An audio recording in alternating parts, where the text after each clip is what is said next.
नित्य श्री कृष्ण की स्थिति का वर्णन किया गया। नित्य श्री कृष्ण धाम में विराजमान हैं और जिनका अंतःकरण सर्वथा ऐसा निर्मल है, उनको श्री कृष्ण का वह दिव्य स्वरूप का दर्शन लाभ प्राप्त होता है, युगल का वह दिव्य प्रेम प्राप्त होता है धाम के आश्रय से।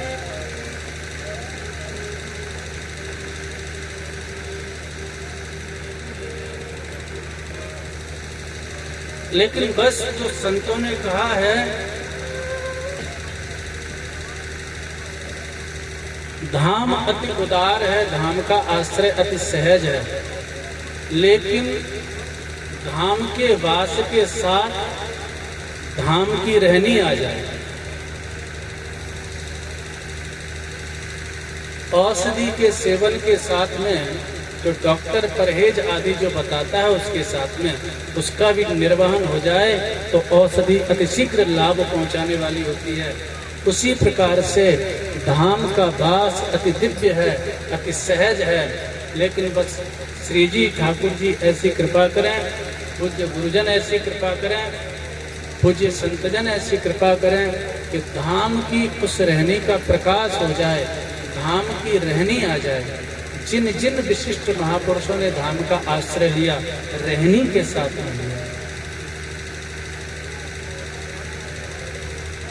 धाम की रहनी के साथ में, धाम के महात्म्य का प्रकाश काफी हो रहा है और खूब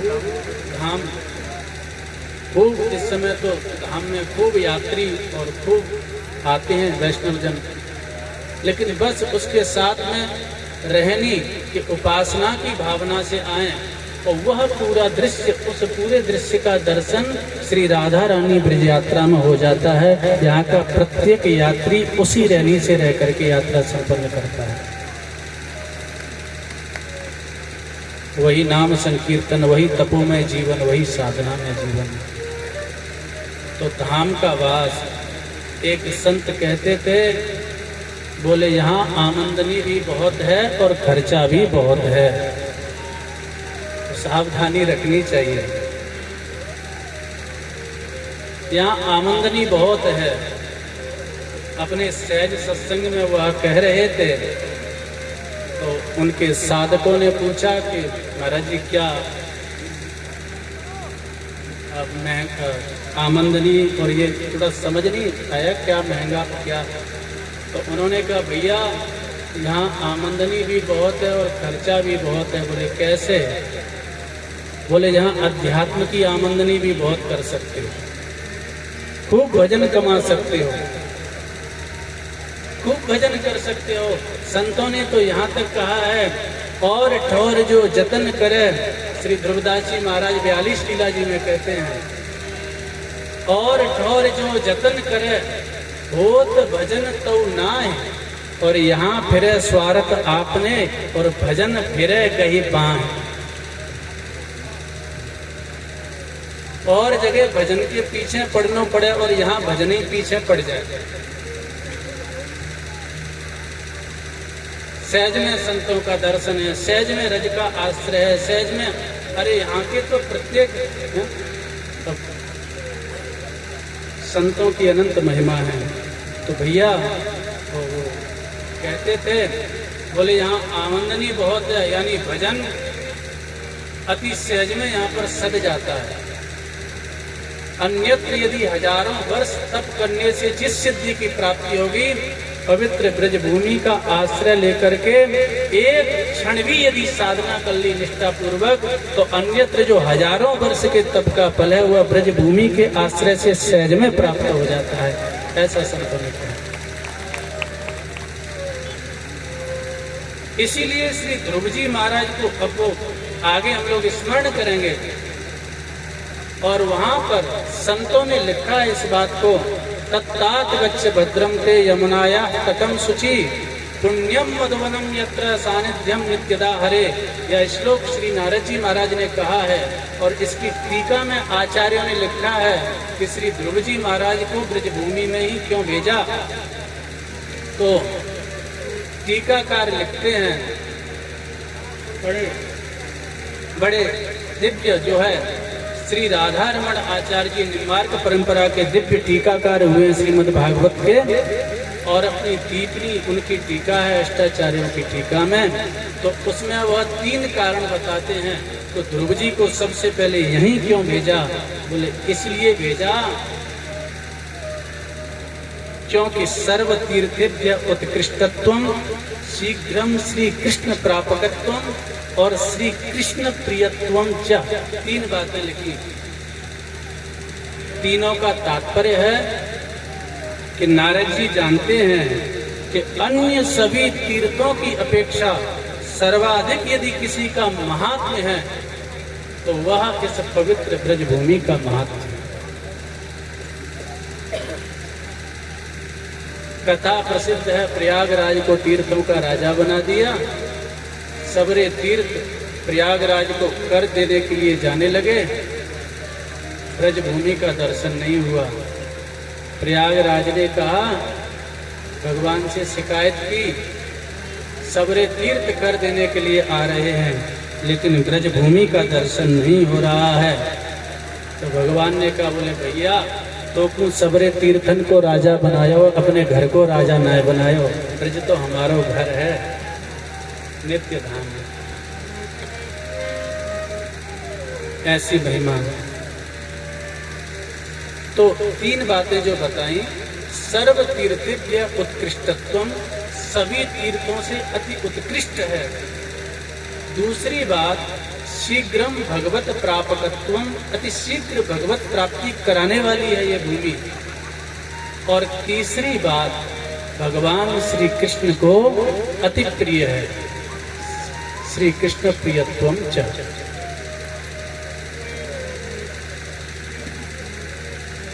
तो धाम का आराधन, तो निवेदन कर रहे थे, धाम के महात्म्य का हम लोगों ने स्मरण किया कि यहाँ पर त्रिगुण में कुछ है ही नहीं।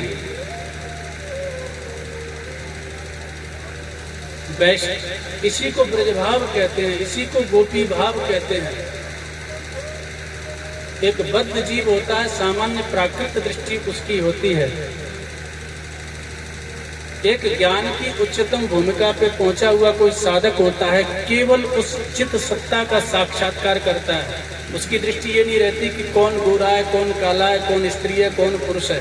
तो मूल चेतना का दर्शन करता है। जैसे श्री सुखदेव जी महाराज, कौन नहा रहा है, कौन बैठा है, कौन, मूल चेतना का दर्शन कर रहे हैं। और उस चेतना में कोई भेद नहीं है। जो चेतना मेरे अंदर विद्यमान है, कोई सामने विद्यमान है, ये तो ऊपर का आवरण है। तो एक प्राकृत व्यक्ति होता है, वह प्राकृत स्वरूपों को देखता है, कौन स्त्री है, कौन पुरुष है, कौन गोरा है, कौन काला है, ये सब दृष्टि उसकी रहती है।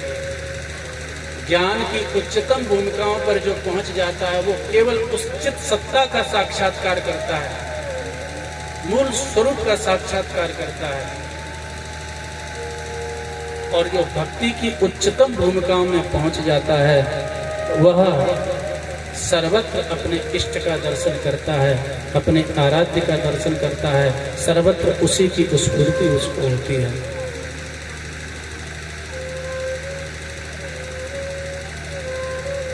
इसको गोपियों की दृष्टि कहते हैं, इसी को ब्रजभाव कहते हैं, इसी को गोपियों का भाव कहते हैं। पक्षियों को चहचहाते हुए तो बहुत हम लोगों ने भी देखा, लेकिन कभी उस भाव का उदय नहीं हुआ। लेकिन ब्रज गोपी, जो ब्रज भावापन्न कोई गोपी है, और वह जब पक्षियों को चहचहाते हुए देखती है तो वो कहती है कि ये जो है प्रायो पताम्ब विहगा मुनयो वनेस्मिन, ये प्रायः मुनि है, ये साधारण नहीं है।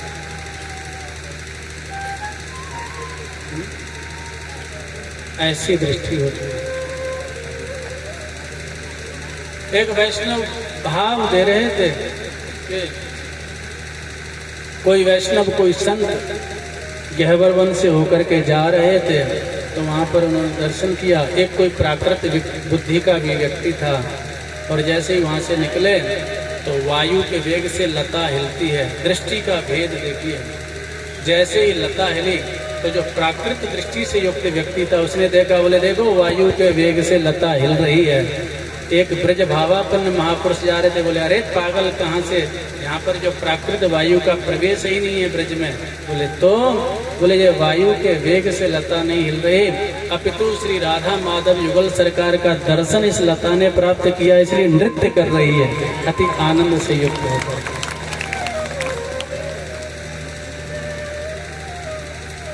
इतने में देखा कि एक दूसरी लता में बड़े सुंदर पुष्प विकसित हो रहे हैं, और उन पुष्पों का दर्शन किया किसी व्यक्ति ने, कहा देखो ऋतु आ गई, ऋतु में कितने सुंदर जो है ये सुंदर पुष्प विकसित हो रहे हैं। तो जो ब्रज भावापन्न महापुरुष था, जिसको वह दिव्य सिद्ध भाव प्राप्त हो चुका था, उसने कहा बोले नहीं, यहाँ प्राकृत ऋतुओं का प्रवेश नहीं है, यहाँ तो नित्य वसंत है। तो बोली ये पुष्प कैसे विकसित हो रहे हैं? बोले पुष्प विकसित नहीं हो रहे हैं, श्री राधा माधव युगल सरकार का दर्शन करके जो लताएं अपनी प्रसन्नता व्यक्त कर रही हैं, ये मुस्कुरा रही हैं, ये हंस रही हैं। वायु का झोंका आता है, पुष्प बिखर जाते हैं, गिर जाते हैं। किसी ने कहा बोले देखो वायु के वेग से लता हिली और पुष्प गिर गए।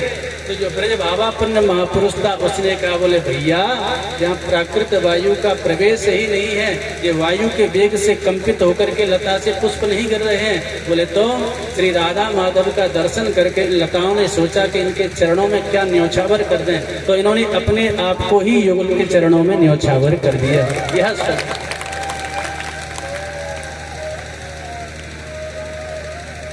यह भावमयी दृष्टि होती है।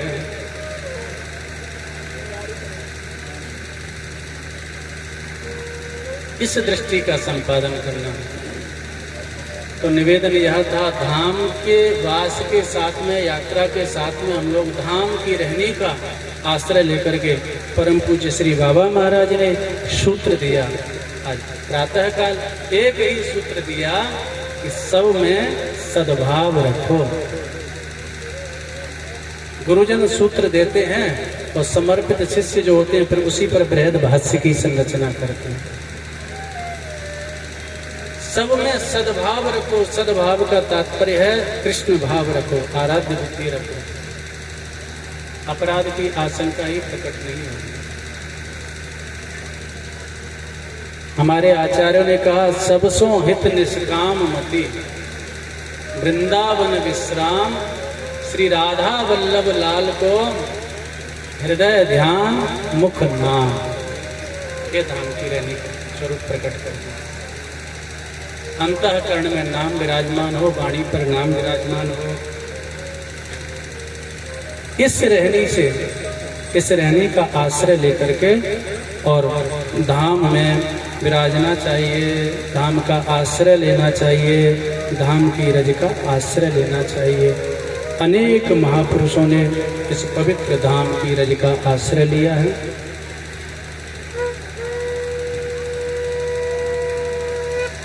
ब्रज की यात्रा का क्रम जो है प्रकाशित हुआ है। तो ऐसी रहने का आश्रय लेकर के, जीवन में कुछ निष्ठा लेकर के, कुछ संकल्प लेकर के, और ऐसी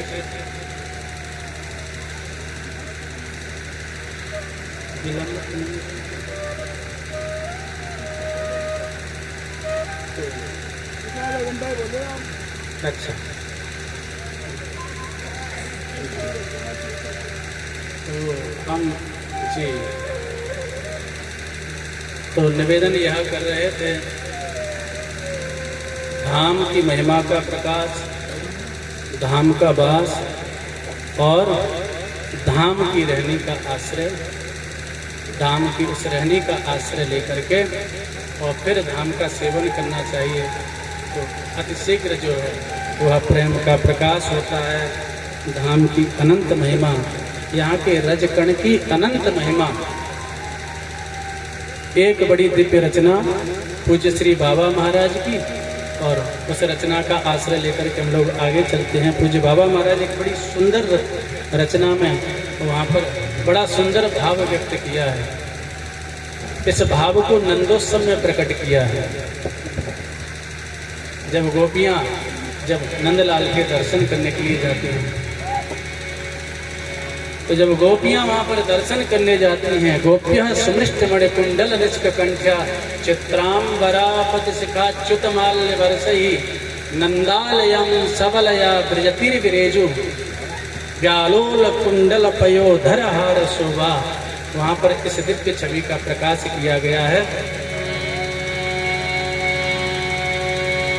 रज का आश्रय लेकर के गोपियां जा रही हैं, इतनी तीव्र वेग से जा रही हैं, पुष्प जो पैणी में गूंथे हुए हैं पुष्प गिर जाते हैं।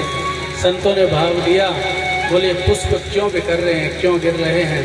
तो संतों ने भाव दिया कि पुष्प कहना चाहते हैं कि ऐसे तो शायद श्री कृष्ण को हम प्राप्त नहीं कर सके, तो इस रज का आश्रय ले लें, इन महाभाववती ब्रज गोपियों की चरण रज का आश्रय ले लें, तो निश्चित ही इनके चरण रज का आश्रय लेने से, इस रज का आश्रय लेने से हमको अवश्य कृष्ण प्राप्ति हो जाएगी।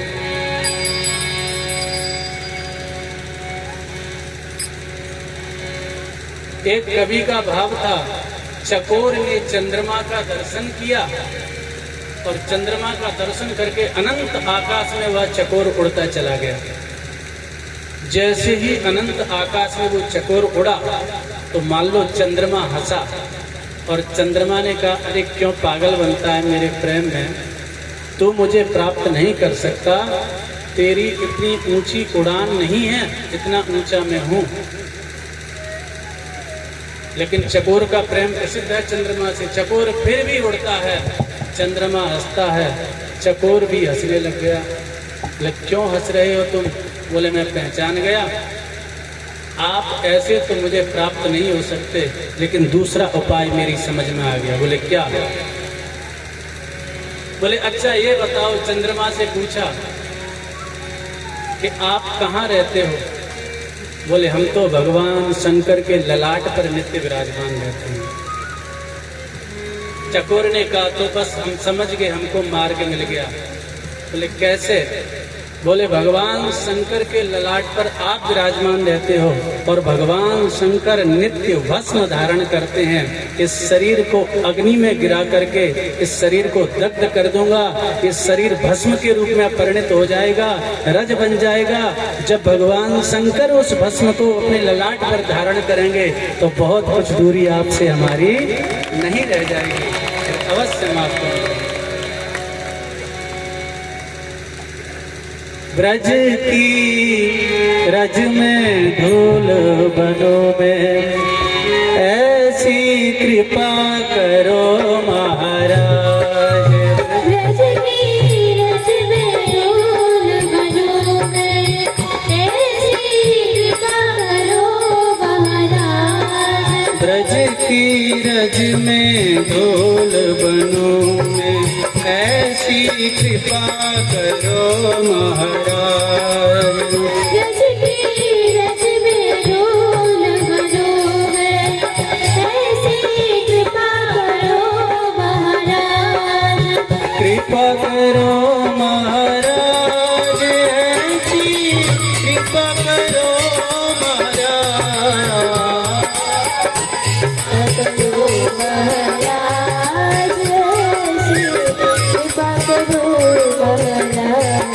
ब्रज की रज में धूल बनो में ऐसी कृपा करो महाराज। ओ ब्रज की रज में धूल बनो में ऐसी कृपा करो महाराज। दूर बनु हरि चरण लागू, दूर बनु हरि चरण लागो, उड़ उड़ के अंग अंगन लागो, उड़ उड़ के अंगन से लागो। बार बार ये मैं मांगो, बार बार ये मैं मांगो। गोप बिहरे श्याम राधिका सब दुख जाए भागो। श्याम राधिका सब दुख जावे भाग। ब्रज की रज में धूल बनो में ऐसी कृपा करो महाराज। ओ ब्रज की रज में धूल बनो, ऐसी कृपा करो महाराज। कोमल चरण राधिका प्यारी, कोमल चरण राधिका प्यारी, उरधर से में चैन बिहारी, उदर से में चैन बिहारी, ऐसो रस चरणन में भारी, ऐसो रस चरणन में भारी। पाकू पाऊँ बनो धन्य वृंदावन रच सरसार। वाको पाऊँ बनो धन्य वृंदावन रस सरता। ब्रज की रज में धूल बनूं मैं, ऐसी कृपा करो महाराज। ओ ब्रज की रज में धूल बनो, ऐसी कृपा करो महाराज।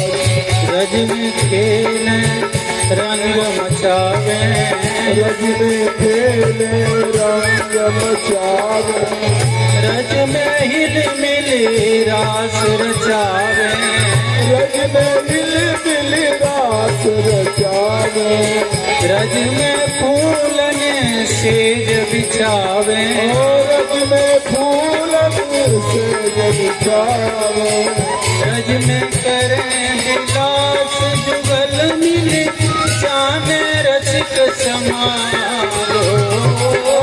रज में करे विलास युगल मिल जाने रसिक समान। ब्रज की रज में धूल बनूं ऐसी कृपा करो महाराज। ओ ब्रज की रज में धूल बनो, ऐसी कृपा करो महाराज।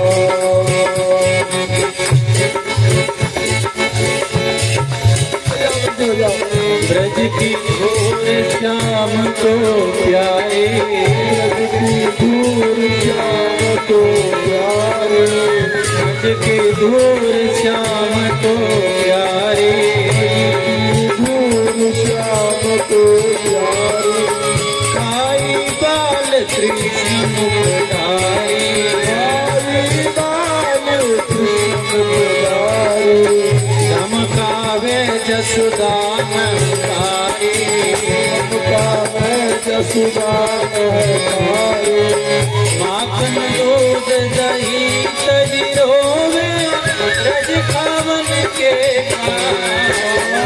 नाकन दूध दही तजरो में रज का मन के तार। रज की रज में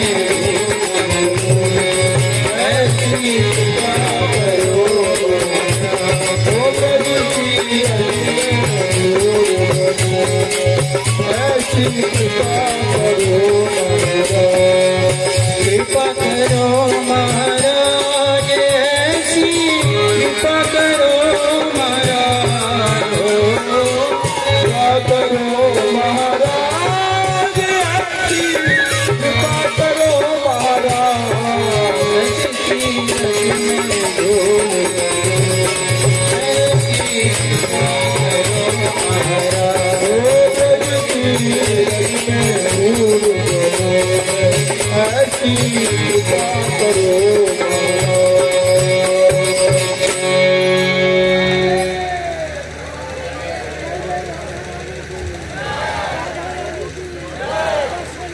पूज्य श्री बाबा महाराज की अद्भुत यह रचना है।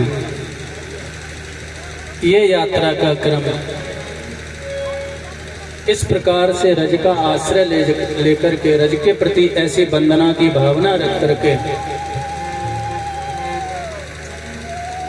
हम लोग जो धाम की दिव्य रहनी है उसका आश्रय लेकर के परस्पर में सद्भाव से युक्त होकर के हरिनाम संकीर्तन से युक्त होकर के एक दूसरे की भावना का आदर करते हुए निरंतर इस यात्रा के अनुष्ठान को हम लोगों को संपादित करना चाहिए। श्री जी की बड़ी कृपा है।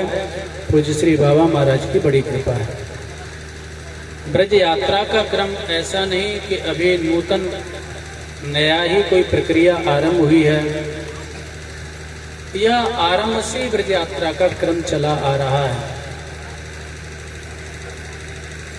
श्री ब्रह्मा जी ने ब्रज की परिक्रमा की, धाम की आराधना का क्रम अनादिकाल से चला आ रहा है। धाम अनादिकाल से विद्यमान है और धाम की आराधना का स्वरूप भी अनादिकाल से विद्यमान है। सबसे पहले श्री ब्रह्मा जी ने धाम की आराधना की। लीला प्रायः सभी जानते हैं। जब श्री ठाकुर जी की सख्य लीला का दर्शन ब्रह्मा जी ने किया तो ब्रह्मा जी थोड़े से आश्चर्यचकित हो गए और समझ नहीं पाए।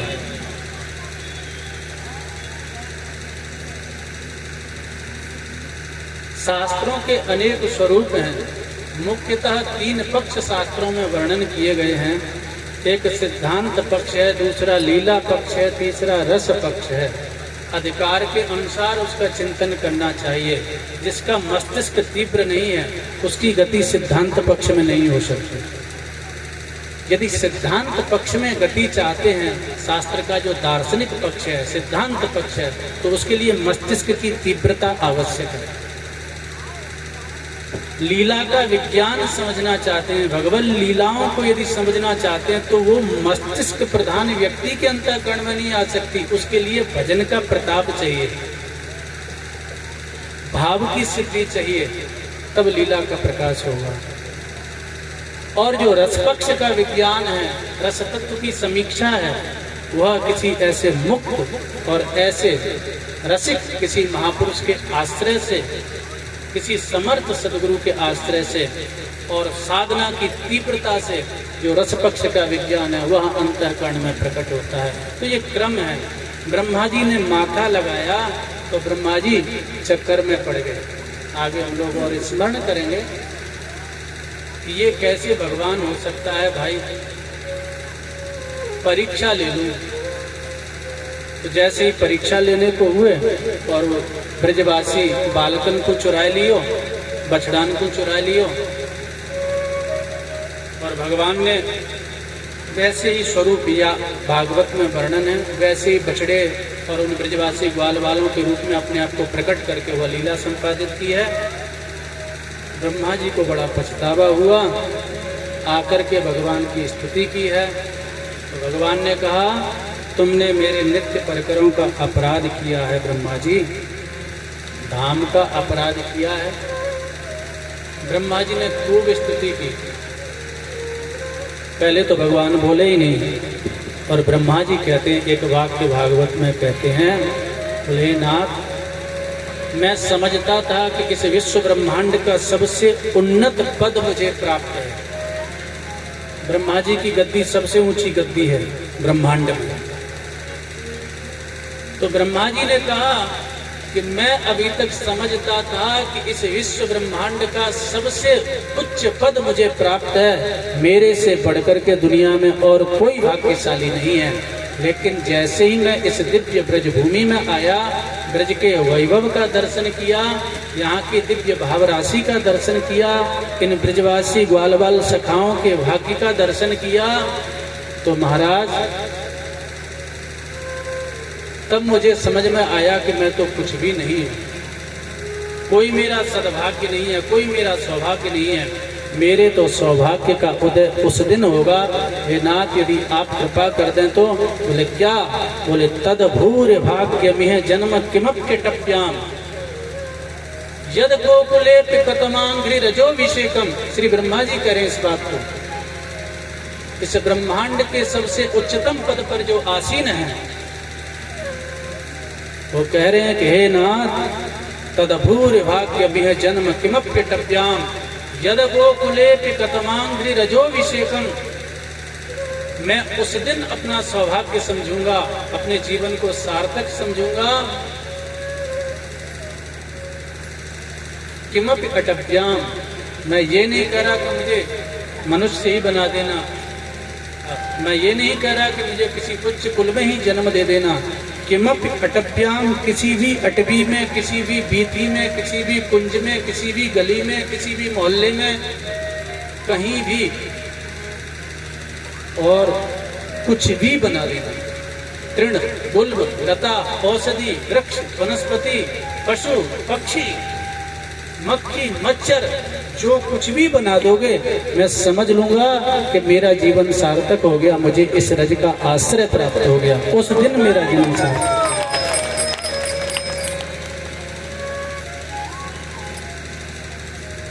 अहो भाग्यम, अहो भाग्यम। ब्रह्मा जी ने बहुत बड़ी स्तुति की, भगवान कुछ नहीं बोले और ब्रह्मा जी समझ गए। तो फिर ब्रह्मा जी भगवान का संकेत प्राप्त करके ब्रज परिक्रमा करहु देह को पाप नसावहु। श्री सूरदास जी ने लिखा है, ब्रह्मा जी जाओ 84 कोस की परिक्रमा करो, धाम की परिक्रमा करो। तो श्री ब्रह्मा जी ने धाम की परिक्रमा की है। श्री उद्धव जी महाराज जब आए हैं, ब्रज गोपियों से संवाद हुआ है, तो श्री उद्धव जी महाराज ने भी 84 कोस की परिक्रमा की है, धाम की परिक्रमा की है।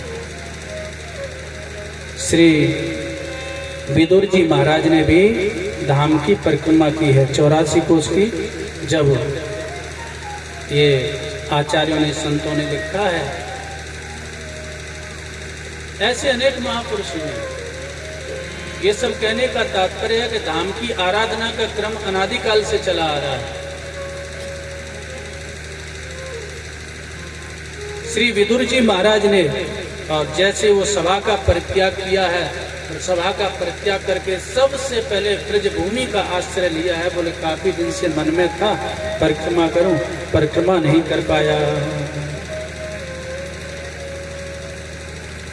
पुरेश पुण्यो पवनाद्रि कुंजे स्वपंकतो ये सरह सरस्सु अनंत लिंगैहि समलंकृतेषु चचार तीर्था यतनेषु अनन्यः। श्रीमद् भागवत में यह वर्णन किया गया है। और इन श्लोकों की टीका में महाप्रभु वल्लभाचार्य जी ने इस भाव को व्यक्त किया है कि श्री विदुर जी ने सबसे पहले 84 कोस की परिक्रमा की। पुरेषु मथुरादि नगरेषु, मथुरा आदि नगर का दर्शन किया।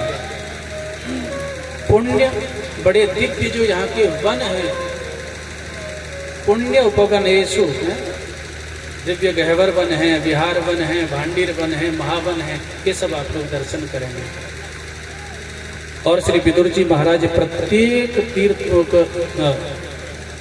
वन में जाकर के प्रत्येक सरोवर में स्नान करते, भूमि पर शयन करते, अवधूत वेश में रहते, और व्रतानि चेरे हरितोषणानि, उत्तम व्रतों का संकल्प करके और अवधूत वेश में,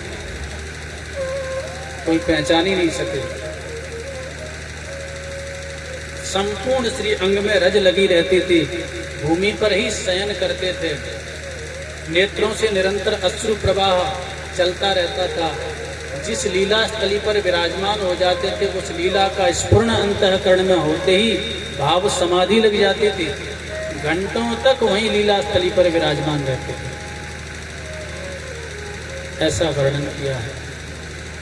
तो श्री विदुर जी महाराज ने यात्रा की, और श्री महाप्रभु वल्लभाचार्य जी लिख रहे हैं कि श्री चत्वारे व्रतानि चेरे हरितोषणानि। जैसे हम लोग संकल्प लिए आज, ऐसे ही किसी अनुष्ठान का क्रम जब आरंभ करते हैं तो कुछ व्रत लेते हैं, कुछ नियम लेते हैं, कुछ ऐसी पवित्र भावनाओं का संचय करने का प्रयत्न करते हैं। कदाचित सामान्य व्यवहार काल में कोई त्रुटि हो जाए, लेकिन अनुष्ठान काल में ऐसा प्रयत्न करना चाहिए अति सावधानी पूर्वक कि अनुष्ठान काल में बड़ी सहजता पूर्वक नियमों का निर्वहन करते हुए और उस अनुष्ठान का निर्वहन करने का प्रयत्न करना चाहिए। वेदों में कहा है, तन में मनः शिव संकल्प मस्तु, हमारा अंतःकरण उस पवित्र संकल्प से युक्त हो। तो श्री विदुर जी महाराज ने व्रत किए, मुख्यतः 4 नियम लिए। तो महाप्रभु वल्लभाचार्य जी यहाँ पर लिख रहे हैं, व्रतानि चत्वारि, 4 व्रत लिए। एकादश्याद्युपवासः, एकादशी का उपवास व्रत करते थे विदुर जी पहले से ही, लेकिन परिक्रमा में आए तो और निष्ठापूर्वक एकादशी का व्रत का संकल्प लिए। सर्वभूत दया, किसी से कोई लड़ाई नहीं, किसी से कोई झगड़ा नहीं, किसी की कोई निंदा नहीं, कोई स्तुति नहीं, प्राणी मात्र के प्रति जो आज पूज्य श्री बाबा महाराज ने संकेत किया, सबके प्रति सद्भाव, प्राणी मात्र के प्रति दया की, सहजता की, सरलता की भावना लेकर के और यथा लाभ संतोष सहज में जो प्राप्त हो जाता था विदुर जी महाराज वह स्वीकार कर लेते थे। कभी बढ़िया प्रसाद मिल जाता था और कहो तो कभी कभी भूखा भी रहना पड़ता था। तो इसमें बड़े सहज रूप से विदुर जी रहते थे। और चौथा व्रत है सर्वेन्द्रियोपशमश्चेति एतानि भगवत्तोष हेतु भूतानि। ये जो व्रत हैं भगवान के संतोष के हेतु भूत हैं। ये सब व्रतों का निर्वहन किया निष्ठा से। सर्वेन्द्रियोपशमन, इंद्रियों का निग्रह करके। और श्री विदुर जी महाराज ने यात्रा की है। प्रत्येक कुंड में स्नान करते थे, भूमि पर शयन करते थे, लीलास्तरी की वंदना करते थे। तो ये यात्रा का क्रम आरंभ से चला आ रहा है। उसके पश्चात महाप्रभु चैतन्य देव जी की ब्रज यात्रा, महाप्रभु चैतन्य महाप्रभु ब्रज के तीर्थों का दर्शन करते हैं जो वृंदावन में आगमन होता है। महाप्रभु वल्लभाचार्य जी की ब्रज यात्रा, आज भी पुष्टि मार्ग की अनेक यात्राएं निकलती हैं। अनेक वैष्णव उन यात्राओं का संचालन करते हैं, उनका दर्शन प्राप्त होता है। निम्बार्क परंपरा में श्री नागाजी महाराज की ब्रज यात्रा प्रसिद्ध है और आज भी उस परंपरा का निर्वहन होता है। श्री काटिया बाबा की यात्रा, जिसमें अनेक हजारों संतों का दर्शन प्राप्त होता है। आज भी उस यात्रा के क्रम का निर्वहन संतों के द्वारा हो रहा है। इस्कॉन की अनेक यात्राएं निकलती हैं और उसी यात्रा के क्रम में परम पूज्य श्री बाबा महाराज की यह पवित्र श्री राधा रानी ब्रज यात्रा, पूज्य बाबा महाराज के हृदय में यह भाव जागृत हुआ। बहुत काफी समय से इन यात्राओं का क्रम चल रहा है। पूज्य बाबा महाराज के अंतःकरण में यह भाव जागृत हुआ। बोले प्रायः यात्राएं चलती हैं तो उन यात्राओं में कोई न कोई शुल्क निर्धारित किया जाता है और शुल्क भी कभी कभी बहुत अधिक निर्धारित किया जाता है। तो पूज्य श्री बाबा महाराज ने चिंतन किया कि भाई जो अर्थवान हैं, जो समृद्ध लोग हैं, वो तो शुल्क दे करके यात्रा कर लेंगे, लेकिन बेचारे जो गरीब हैं और जो उतने समृद्ध नहीं हैं तो वो कैसे यात्रा करेंगे। तो पूज्य श्री बाबा महाराज ने उस भाव का आश्रय लेकर के और श्री राधा रानी ब्रज यात्रा का यह क्रम आरंभ किया कि एक यात्रा ऐसी भी होगी जिसमें चाहे कोई गरीब हो, चाहे कोई अमीर हो, कोई भी आ जाए, किसी प्रकार का शुल्क नहीं रहेगा और सबको ब्रज यात्रा का लाभ प्रदान कराएगा।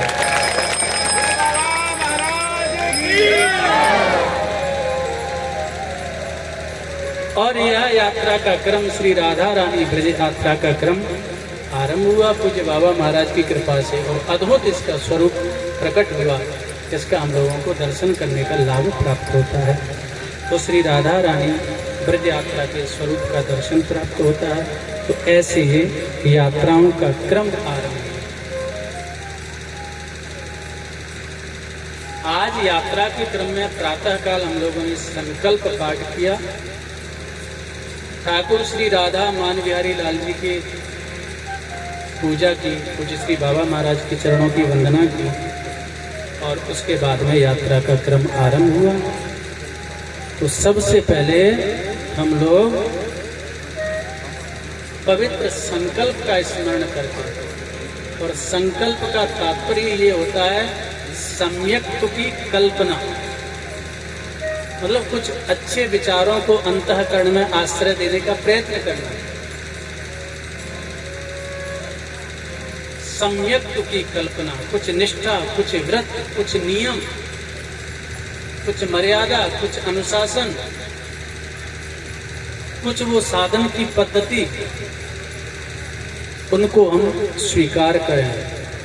कुछ जो छूट गया था उसको पुनः प्राप्त करें। संकल्प पाठ करके और गौशाला में हम लोगों ने गौ माता का दर्शन किया और गौशाला के दिव्य स्वरूप का दर्शन किया। यह भी पूज्य श्री बाबा महाराज का अद्भुत जो भाव राशि और गौ माता के प्रति अद्भुत निष्ठा का प्रकाश है। श्री माताजी गौशाला का दर्शन, गौ सेवा का ऐसा प्रधान केंद्र। मान लो महापुरुष तो अतीत को और भविष्य को सहज में दर्शन कर लेते हैं, देख लेते हैं। आज से 15 वर्ष पहले पूज्य श्री बाबा महाराज ने मान लो यह दर्शन कर लिया था। एक हृदय में एक वेदना थी, एक ऐसी वेदना थी कि संपूर्ण सनातन धर्म का जो मेरुदंड है वह गोवंश है। संपूर्ण शास्त्र इस बात को कह रहे हैं, संत इस बात को कह रहे हैं, सज्जन पुरुष इस बात को कह रहे हैं, लेकिन जमीनी धरातल पर उस स्वरूप का अभी प्रकाश कहीं देखने को नहीं मिल रहा है। मंचों पर तो बहुत कुछ है, लेकिन अभी जमीनी धरातल पर उस सेवा का प्रकाश कहीं देखने को नहीं मिल रहा है। गौ माता की सेवा हो, गौ माता की रक्षा हो। शास्त्रों में कहा गया है, ऐसा नहीं कि ये कोई धर्म विशेष का ही कोई कार्य है या दायित्व है।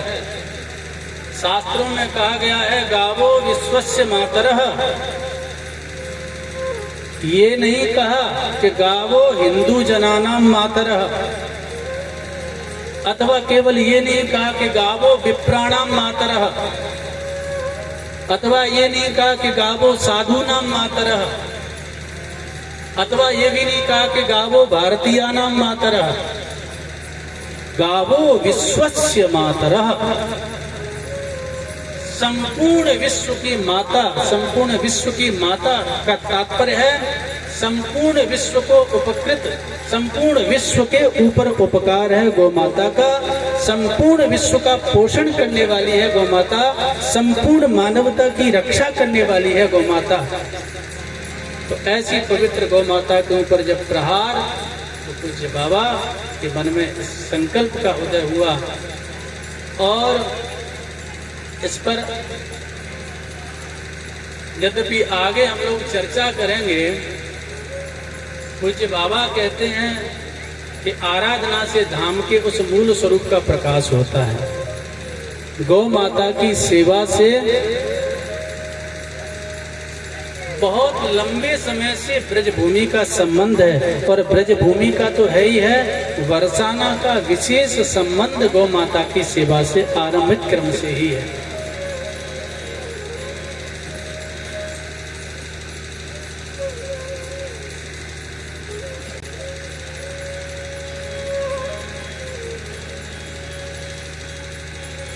पूज्य श्री बाबा महाराज ने यह दृश्य देखा और आज से 15 वर्ष पहले ही यहाँ पर यह संकेत किया। पूज्य बाबा विराजमान हैं, सूत्र दिया, सदगुरु सूत्र देते हैं। समर्थ सदगुरु हो और समर्पित सत्शिष्य हो, और इस संयोग की जब संरचना होती है तो सृष्टि में विशेष मंगल का उदय होता है। और सूत्र दिया पूज्य बाबा ने, यदि अंतःकरण में गौ माता के प्रति ऐसी निष्ठा रही और भावना रही और इसी प्रकार से निष्ठा पूर्वक यदि गौ सेवा का व्रत लिया, तो यहाँ पर देखना उत्तर प्रदेश ही नहीं अपितु संपूर्ण भारतवर्ष की सबसे बड़ी और सबसे श्रेष्ठ गौशाला की स्थापना होगी। मान लो आज के दृश्य को बाबा ने 15 साल पहले दर्शन कर लिया था और उस सूत्र को सर्वदा स्वीकार किया। पूज्य बाबा विराजमान है, पूज्य बाबा विराजमान है। और उस सूत्र को स्वीकार ही नहीं किया पूज्य बाबा ने, अपितु उस सूत्र को एक साकार स्वरूप भी प्रदान किया। बलिहारी है पूज्य बाबा के दर्शन का हम लोगों को सौभाग्य प्राप्त हो रहा है। और आज एक ऐसा दिव्य स्वरूप प्रकट किया है, असंख्य लोग, अनेक लोग इस पवित्र स्थान से पवित्र गौ सेवा की प्रेरणा लेकर के और अपने अपने स्थानों पर जो है गौ सेवा के प्रकल्प स्थापित कर रहे हैं। और एक ऐसा जागृति का केंद्र संपूर्ण भारतवर्ष में, एक ऐसा आदर्श, एक ऐसा उदाहरण, राजर्षि दिलीप के दर्शन तो हमने नहीं किए, लेकिन पूज्य बाबा के दर्शन हमने किए। वही सेवा की भावना, वही सेवा का स्वरूप। राजर्षि दिलीप की गौसेवा का संबंध है माताजी गौशाला से, बरसाना से संबंध है। प्रकट लीला में माताजी गौशाला की अवधि है 17 वर्ष। और यदि अब प्रकट लीला में, नित्य लीला में दर्शन करेंगे तो कई करोड़ वर्ष की आयु है माताजी गौशाला की। राजर्षि दिलीप की परंपरा से उस गौशाला के स्वरूप का हमको दर्शन प्राप्त होता है। तो ऐसा दिव्य गौ माता का दर्शन और गौशाला का दर्शन करने का हम लोगों को अवसर उपलब्ध है।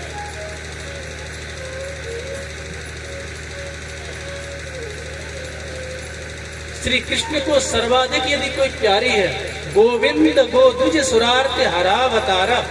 माता कुंती कहती हैं, हे गोपाल जी, आपका प्राकट्य ही होता है गाय, ब्राह्मण और देवताओं की रक्षा के लिए आपका प्राकट्य होता है। तो वहां पर किसी ने प्रश्न किया कि भगवान के अंदर भी विषमता आ गई, केवल यहीं तक सीमित रह गए, गाय और ब्राह्मण तक ही सीमित रह गए, बाकी तो बड़ा सुंदर जो है वहां पर टीकाकारों ने भाव दिया है। नहीं, श्री बंशीधर स्वामी जी एक टीकाकार हैं और वह लिखते हैं, तो नहीं भैया, गो ब्राह्मणयो रक्षितेन रक्षितम भवति समग्रम जगत।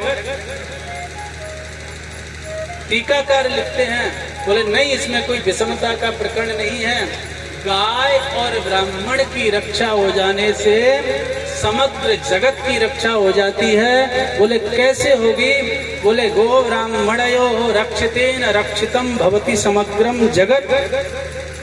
गो ब्राह्मणयोर हविर मंत्रा धारत्वेन यज्ञ सिद्धि तेन देवतुष्टि तस्मात् कालेन वृष्ट्यादिना समग्रम जगत रक्षितम भवति। यह तात्पर्य, इसका तात्पर्य है क्योंकि हवि का आधार गाय के पास है और मंत्रों का आधार ब्राह्मण देवताओं के पास में है। और जब हवि की और मंत्रों की सिद्धि हो जाती है तो शुद्ध यज्ञ की सिद्धि होती है। और शुद्ध यज्ञ की जब सिद्धि हो जाती है उससे देवताओं की संतुष्टि प्राप्त होती है, देवताओं का कृपा प्रसाद प्राप्त होता है। और देवताओं का कृपा प्रसाद प्राप्त होता है तो समय से वृष्टि आदि होती है, सारी सृष्टि का मंगल होता है।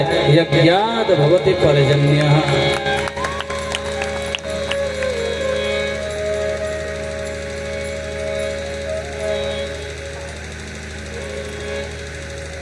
इसीलिए गोपाल जी को गैया बहुत प्यारी हैं। महाराज जी कह रहे थे कि यहाँ पर गौशाला में नित्य जो है श्री ठाकुर जी विराजमान हैं।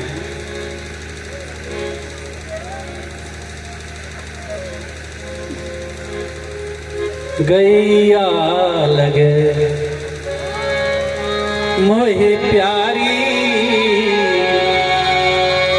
जग पालन हारी। गैया मोहि प्यारी जग पालन हारी। गैया मोहि प्यारी जग पालन हारी। गैया मोहे प्यारी जग पालन हारी। गैया माखन छाछ दूध दही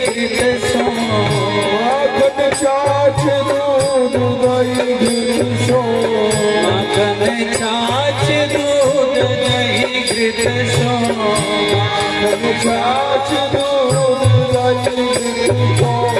सबको करे सुखारी सुखारी गैया और प्यारी जगपालन हारी गैया मोहे प्यारी जगपालन हारी गैया और प्यारी जगपालन हारी गैया गैया भोरी अति दीन रहे सबके जाम बस लोक तीन देवनाग जाके घर होए गाय बाके भाग तू सरा ताके घर चलो आवे सब तीर्थन पर घर चलो आवे सब तीर्थन जहाँ होए नित गौ की सेवा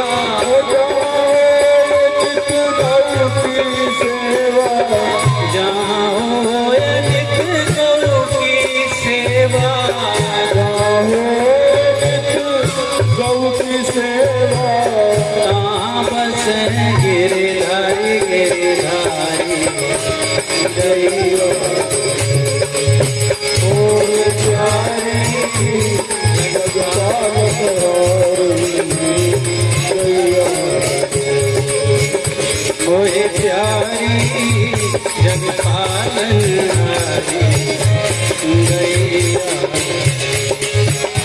मोहे प्यारी जगपालन हारी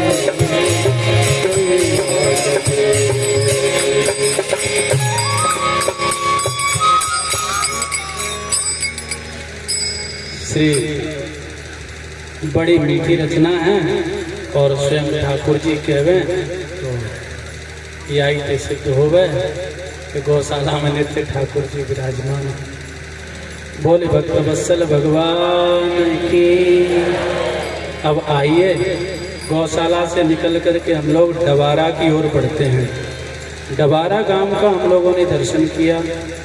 बड़ा दिव्य जो है ये समूची भूमि ही भगवान की दिव्य लीलाओं की साक्षी है और भगवान की दिव्य लीलाओं का साक्षी होने का गौरव ये समूची ब्रजभूमि को प्राप्त हुआ है।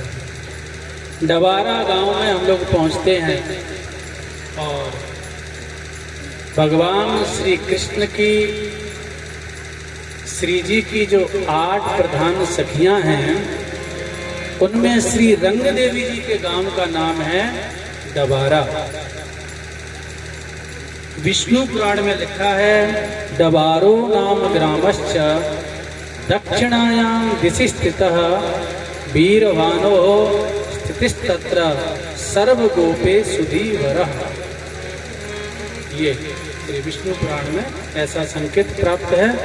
यद्यपि प्रसिद्धि ऐसी है कि तुंग विद्या जी का गांव है, लेकिन विष्णु पुराण में और पूज्य श्री बाबा महाराज भी यही संकेत करते हैं कि श्री जी की प्रधान सखी श्री रंग देवी जी का जो गांव है वह डबारा गांव है।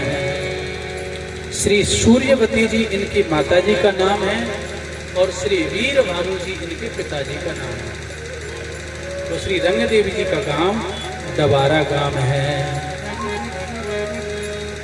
श्री भक्ति रत्नाकर में लिखते हैं डबरारो ग्राम ए कृष्णेर ए खाने मरिल नयने अश्रु भरिल नयने अश्रु राधिका दर्शने।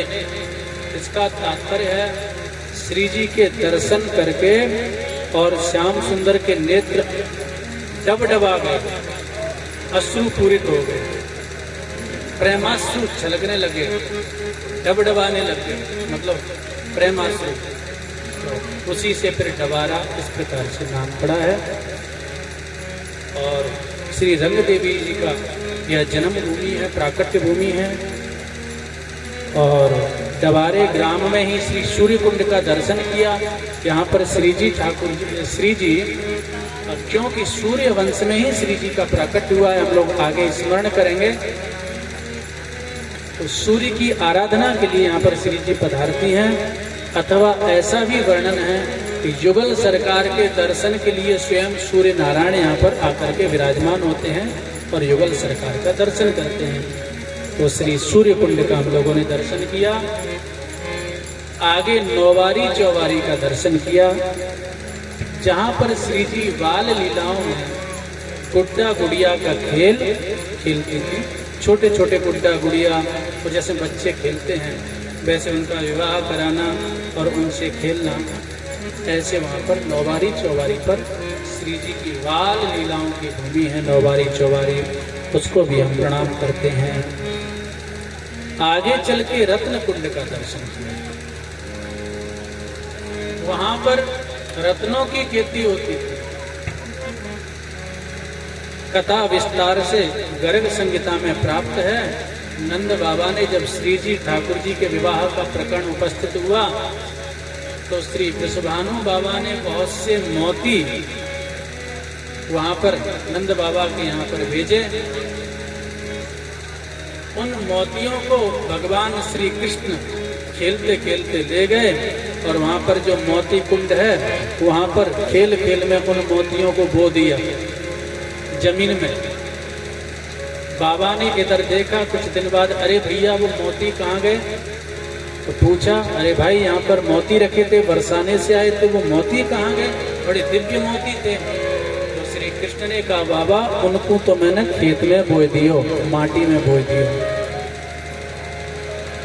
अरे भैया गेहूं चावल दाल ये तो सब बोते भाई देखे जा मैं, पर ये मोती कब से उगने लग गए? बोले ना बाबा अब तो बड़े बड़े पेड़ हुए हैं वहाँ। अब ठाकुर जी की लीला, नंद बाबा जब वहाँ पर दर्शन करवे गए तो बड़े बड़े पेड़ और भैया बड़े बड़े दिव्य मोती उनमें से प्रकट भये। बड़े खुश भये और उन दिव्य मोतियों को गोद भराई में बरसाना भेजा है श्री जी के लिए। जब उन मोतियों का दर्शन किया प्रभु की अचिंत्य दिव्य लीला, तो वृषभानु बाबा अति संकोच में पड़ गए कि यद्यपि समृद्धि में तो नंद बाबा से हम आगे हैं, गोवंश की भी बहुत अधिक संख्या है, लेकिन ऐसे दिव्य मोती भेजे हैं। अब इसके प्रत्युत्तर में हमारे पास तो ऐसे मोती हैं ही नहीं, हम क्या भेजें? ये तो हमारी प्रतिष्ठा का विषय आ गया। तो श्री वृषभानु बाबा संकोच में पड़ जाते हैं। तो श्री जी समझ गई। श्री जी ने कहा, बाबा आप ये मोती हमको दे दीजिए। श्री जी ने कहा, बाबा ने कहा, नहीं लाली यदि इधर उधर हो गए तो बड़ा चक्कर पड़ जाएगा। श्री जी कीर्ति मैया से वह मोती लेकर के बोले, इससे मैं अपने गुड्डा गुड़िया का विवाह करूँ। और नौवारी चौवारी पर आकर के गुड्डा गुड़िया का खूब विवाह कराया है और उन्हीं मोतियों को रत्न कुंड की भूमि में बो दिया है। और महाराज इतने सुंदर मोती वहाँ पर प्रकट होते हैं, इतने सुंदर मोती प्रकट होते हैं कि उन मोतियों के प्रकाश के सामने नंदगाम के मोतियों का प्रकाश भी क्षीण पड़ जाता है, कमजोर पड़ जाता है। ऐसे सुंदर मोती। बाबा खूब खुश भये और फिर जो वहाँ पर नंद बाबा को मोती जो प्रदान किए हैं, तो ये रत्न कुंड की भूमि, रत्न कुंड की भूमि को प्रणाम करते हुए और हम लोग विराम की ओर बढ़ते हैं। रत्न कुंड को प्रणाम करते हैं। रत्न भूमि मय तीर्थे, सभी लोग प्रणाम कर लीजिए हाथ जोड़ करके। रत्न कुंड की भूमि का स्मरण करते हुए, रत्न भूमि मय तीर्थे, रत्न कुंड समावय, कृष्ण स्नपन संभूता, कृष्ण स्नपन संभूता, रत्नोद्भव नमोस्तुते, रत्नोद्भव नमोस्तुते। ये श्री रत्न कुंड की लीला का हम लोगों ने दर्शन किया। रत्न कुंड की भूमि को प्रणाम करते हुए अब हम लोग विराम की ओर बढ़ते हैं, श्री जी के नाम का आश्रय लेते हुए और विराम की ओर बढ़ते हैं। जय श्री राधे, जय श्री राधे। कल यात्रा का क्रम रहेगा। यहाँ से पांडाल से हम लोग 7:30 बजे चलेंगे और श्री जी के श्रृंगार के दर्शन करेंगे राजा रानी महल में। फिर वहाँ दर्शन करके फिर कुशल बिहारी जी आएंगे, फिर दान बिहारी आएंगे, मोरकुटी और साकरी, बिलासगढ़ और चिकसोली में होते हुए, गावरबन में होते हुए मानपुर में आके या सीधे पांडाल में आएंगे। तो यात्रा कल 7:30 बजे यहाँ से प्रस्थान करेंगे। याद रखिए समय का। कीर्तन होगा। सब नाम सब खड़े हो जाओ। प्यारा राधा नाम, मोहन मुरली में गाए राधा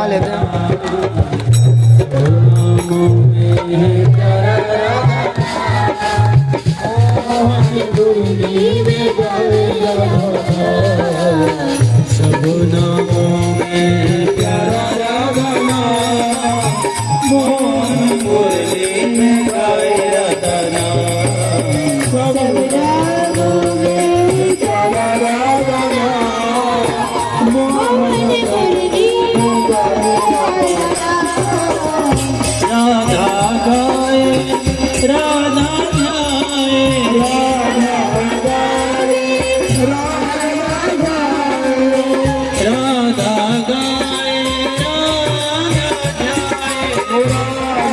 गाए राधा गाए राधा चरण शीश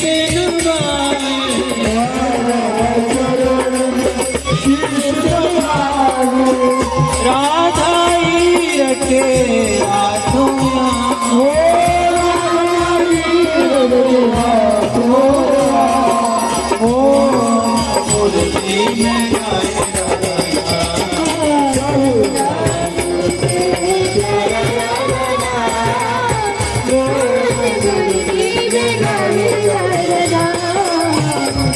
नामों में प्यारा राधा नाम, मोहन मुरली में गाए राधा नाम। प्यारा राधा मोहन मुरली में गाए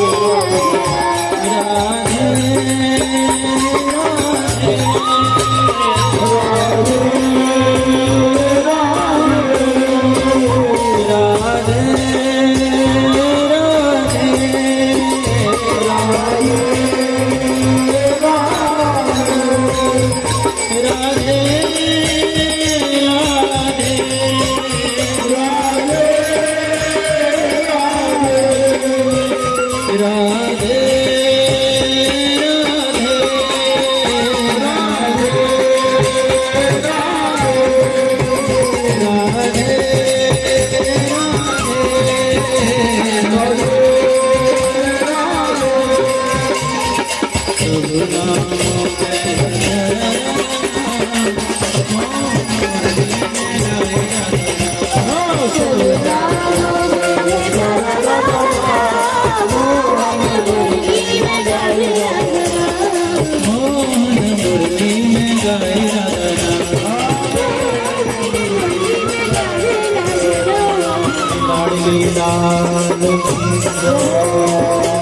बाबा महाराज की